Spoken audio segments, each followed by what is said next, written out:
साथियों नमस्कार। मास opinion channel में आपका स्वागत है। साथियों, राजनीति में वो नहीं होता जो दिखता है और राजनीति में शह और मात का खेल चलता रहता है। अक्सर असंभव माने जाने वाले गठबंधन हो जाते हैं। आप ट्विटर और फेसबुक देखते रह जाते हैं, व्हाट्सएप देखते रह जाते हैं। आप सोच नहीं सकते, जब गठबंधन हो जाता है तब आपको पता लगता है कि अरे ये तो ऐसा तो हो ही नहीं सकता। आप जानते हैं 3 जून 1995 को जब बसपा को भारतीय जनता पार्टी ने समर्थन दिया और सरकार बनवा दी उत्तर प्रदेश में, तो लोग चौंक गए। सहसा लोगों को विश्वास नहीं हुआ। इसी तरीके से और भी तमाम इतिहास में उदाहरण हैं, जैसे पीडीपी और भारतीय जनता पार्टी का गठबंधन हो गया, शिवसेना कांग्रेस का गठबंधन महाराष्ट्र में हुआ। तो तमाम इस तरीके से सियासी गठबंधन होते रहते हैं और सहसा लोग चौंकते रहते हैं। ऐसा ही आज उत्तर प्रदेश में, जिसकी जमीन जो उत्तर प्रदेश में है, केंद्र उत्तर प्रदेश में है, ऐसा एक और गठबंधन यानी विपक्षी एकता की कवायद के बीच एक नया गठबंधन होने जा रहा है या हो सकता है। और ये गठबंधन कौन सा है? आप शायद चौंक जाएं, आपको विश्वास न हो, लेकिन आप जानते हैं, आप समझ सकते हैं इसको अच्छी तरह कि बसपा और कांग्रेस की नज़दीकियां अब बढ़ने लगी हैं। पिछले बुधवार को जब बसपा सुप्रीमो ने लखनऊ स्थित अपने कार्यालय पर मीटिंग की, तो उसमें उन्होंने सपा और भाजपा को आड़े हाथों लिया, लेकिन कांग्रेस पर कोई टिप्पणी नहीं की। वो मौन साधे रहीं। इससे जो राजनीतिक सूत्र हैं उन्होंने अनुमान लगाया कि जरूर कोई न कोई कांग्रेस और बीएसपी में खिचड़ी पक रही है। और इसके कारण भी हैं। हालांकि इस समय जो विपक्षी एकता की बातचीत चल रही है, कवायद चल रही है, जो पटना में भी 23 जून को मीटिंग हुई है, उसमें समाजवादी पार्टी कांग्रेस के साथ है। लेकिन कांग्रेस ये समझती है कि समाजवादी पार्टी के साथ हमें रहने से क्या फ़ायदा है। हम उत्तर प्रदेश का जहाँ तक सवाल है, समाजवादी पार्टी है और बसपा है।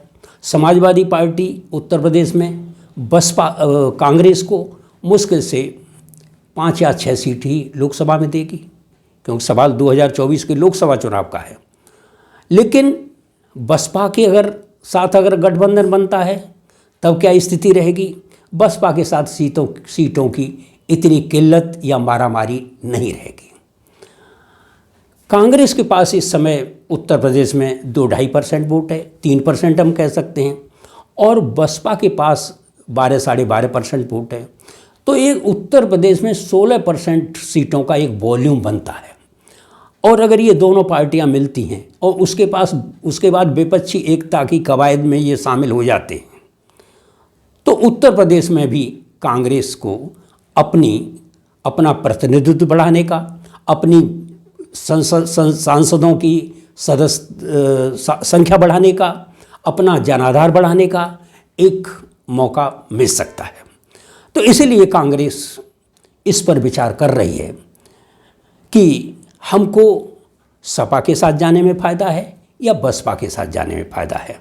लेकिन बसपा के साथ अचानक जो उनकी नज़दीकियां बढ़ रही हैं, वो दूसरी और तीसरे नंबर के जो नेता हैं, चाहे बसपा के हों या कांग्रेस के हों, बहुत लोअर लेवल पे ये बातचीत स्टार्ट है, शुरू हुई है, ये कवायद शुरू हुई है। अब आगे कितनी प्रोग्रेस होगी, अंतिम निर्णय तो इनके आला हाकिमों को ही लेना है। इनकी जो फाइनल अथॉरिटी है दोनों दलों की, उन्हीं को लेना है। लेकिन बसपा के साथ जाने पर कांग्रेस अपना गुणागणित लगा रही है, और बसपा के साथ जाने पर कांग्रेस को क्या फ़ायदा है? नंबर 1 फ़ायदा ये है कि उत्तर प्रदेश में कांग्रेस को भरपूर सीटें मिल सकती हैं, क्योंकि अखिलेश यादव ने एक बार कहा था कि हम तो, ये कर्नाटक चुनाव से पहले की बात है, कि हम उत्तर प्रदेश में अमेठी और रायबरेली में भी अपना प्रत्याशी लड़ाएंगे। ये कांग्रेस को ये बात अखिलेश यादव की अच्छी नहीं लगी है और कांग्रेस ने इसको गंभीरता से जरूर लिया होगा। तो उत्तर प्रदेश में बसपा के साथ जाने पर ये 1-2 सीट की बात नहीं, 5-6 सीट की बात नहीं, बसपा के साथ जाने पर कांग्रेस को भरपूर सीटों का फ़ायदा मिल सकता है।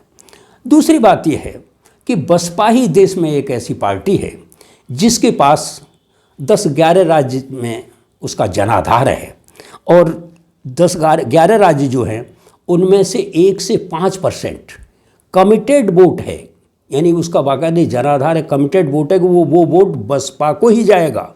और ये राज्य हैं राजस्थान, छत्तीसगढ़, महाराष्ट्र, दिल्ली, मध्य प्रदेश, तमिलनाडु, कर्नाटक, उत्तराखंड, तेलंगाना, आंध्र प्रदेश और उत्तर प्रदेश तो है ही। तो इन राज्यों में भी कांग्रेस का वोटर का जो वॉल्यूम है वो बढ़ सकता है, वहाँ मदद मिल सकती है।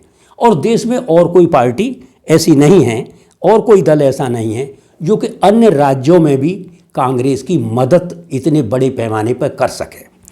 दूसरी बात है, जैसे मान लो हम देख रहे हैं कि अखिलेश यादव केवल उत्तर प्रदेश तक सीमित है, शिवसेना महाराष्ट्र तक सीमित है, टीएमसी ममता बनर्जी पश्चिम बंगाल तक सीमित हैं, राष्ट्रीय जनता दल बिहार तक सीमित है। तो कोई ऐसा दल नहीं है जो कि पूरे देश में कांग्रेस की मदद कर सके, क्योंकि कांग्रेस डू एंड डाई की पोजीशन में है। कांग्रेस 2024 के लोकसभा चुनाव में कोई कसर छोड़ना नहीं चाहती। वो हर तरीके से कील कांटे मजबूत करके वो आगे बढ़ना चाहती है, क्योंकि उसको रास्ता दिखाई दे रहा है।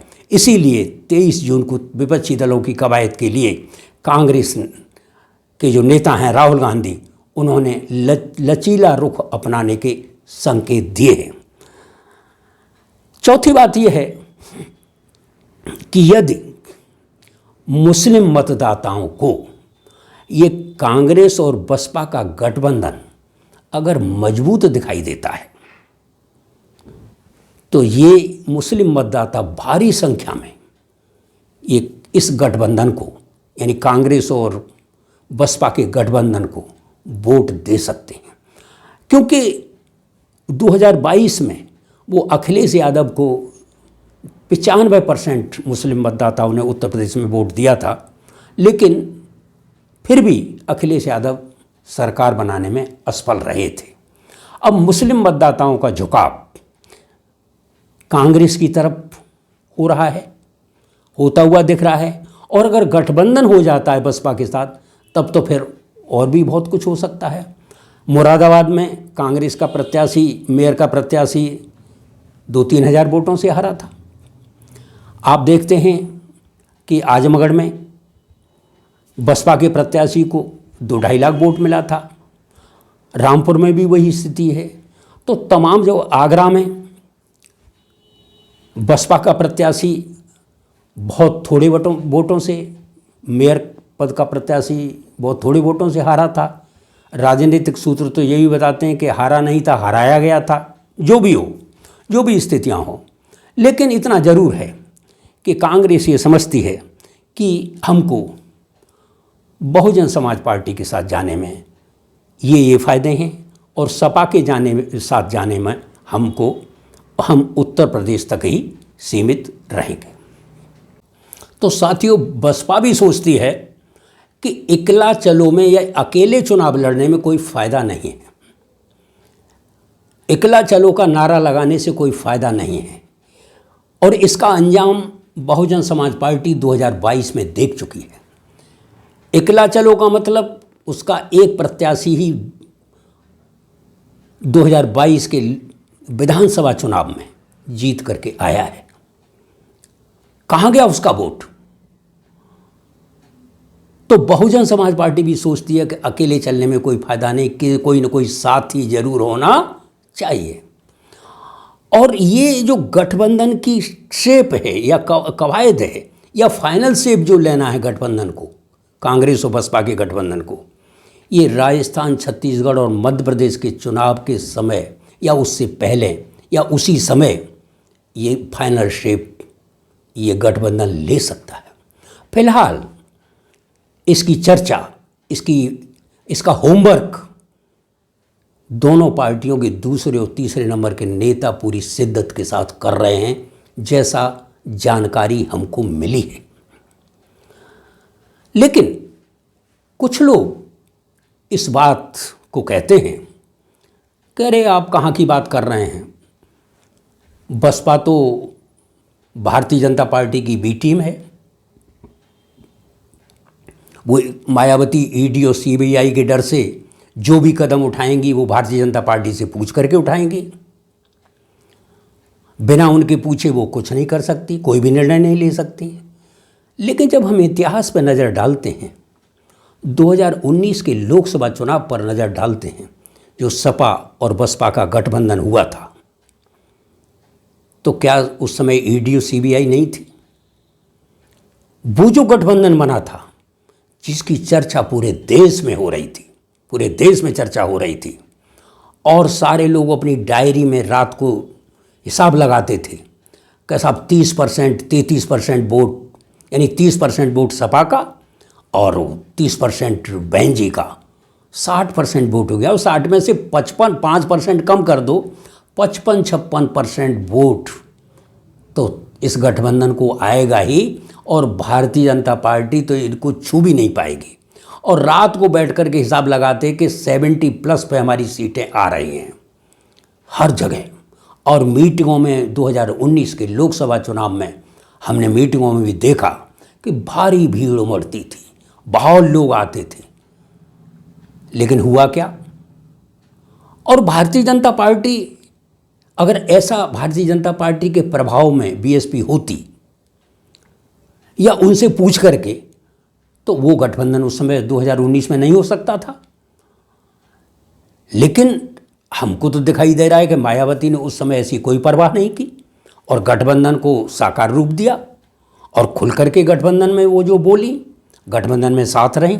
बाद में वो अलग, आपस में जो भी मनमुटाव हुआ हो, जो भी समस्याएं आई हों, वो अलग हो गई हों, वो अलग चीज़ है। लेकिन वो गठबंधन हुआ और भारतीय जनता पार्टी को बड़ी कठिनाइयों का सामना करना पड़ा उस समय उत्तर प्रदेश में, और नुकसान भी हुआ भारतीय जनता पार्टी का।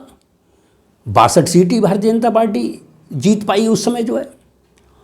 तो कहने का मतलब ये है कि अगर ये सच था कि ईडी सीबीआई का मायावती को डर होता, तो वो 2019 का गठबंधन भी नहीं होता। लेकिन हमको लगता है कि ईडी सीबीआई और सारी चीज़ें एक किनारे हैं। अगर मायावती और कांग्रेस अपनी मन स्थिति को साफ कर लें और दृढ़ संकल्प के साथ अगर साथ आने का एकदम संकल्प और इरादा कर लें, तो दुनिया की कोई भी ताकत इस गठबंधन को रोक नहीं सकती, ऐसा हमारा अनुमान है। तो आप जानते हैं कि आखिरी निर्णय तो गांधी परिवार और बसपा सुप्रीमो मायावती को ही लेना है, आगे क्या होता है। लेकिन इतना जरूर है कि जिस दिन इस गठबंधन की घोषणा होगी, वो देश की और इस देश के मीडिया के लिए, प्रिंट मीडिया के लिए, सोशल मीडिया के लिए और इलेक्ट्रॉनिक मीडिया के लिए देश की बहुत बड़ी खबर होगी। साथियों, हमारी नज़र इस खबर पर बनी रहेगी।